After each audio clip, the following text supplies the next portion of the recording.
আসসালামু আলাইকুম।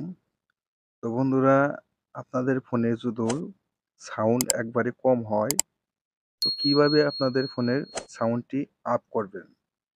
তো আপনাদের ফোনে এমন একটা সেটিংস আছে, এই সেটিংসটা অন করলেই বা লেবেল করলেই আপনার ফোনের সাউন্ডটা অনেক পরিমাণ বেড়ে যাবে।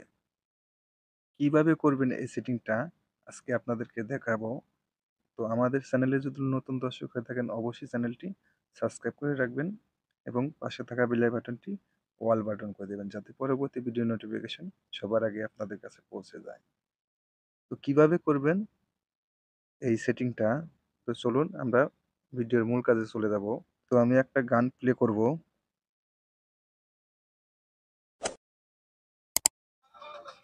তো গানটি প্লে করার পরে আমি সেটিংসে আসব।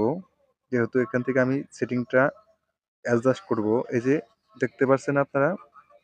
তো আপনারা সেটিংসে আসার পরে এখান থেকে খুঁজবেন আপনারা অ্যাসেসবিলিটি।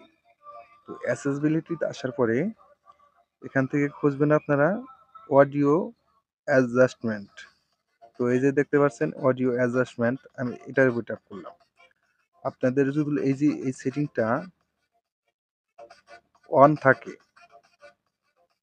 তাহলে এখান থেকে এই যে দেখুন অডিও ব্যালেন্স, এই অডিও ব্যালেন্সটি যদি আপনাদের অ্যাডজাস্টমেন্ট করা না থাকে অবশ্যই এখান থেকে অ্যাডজাস্টমেন্ট করে নেবেন। লেফটে রাখলে একটু সাউন্ড কম হবে, রাইটে রাখলেও একটু সাউন্ড কম হবে। আপনারা জাস্ট খালি এটা মাঝখানে দিয়ে রাখবেন কিংবা আপনাদের সিটের সাউন্ড অনুযায়ী এখান থেকে অ্যাডজাস্টমেন্ট করে কন্ট্রোল করবেন বা রাখবেন। তো আমি মিডিলে রাখলাম। এই মিডিলে রেখে আমি এটা সেভ করে দিলাম। তো এইভাবে যদি আপনারা সেটিংটি করে রাখেন তাহলে আপনার ফোনের সাউন্ডটি অনেক পরিমাণ আপ হবে। তো এই ছিল আজকের ভিডিওটা। তো দেখা হবে পরবর্তী যে কোনো ভিডিওতে। আল্লাহ হাফেজ।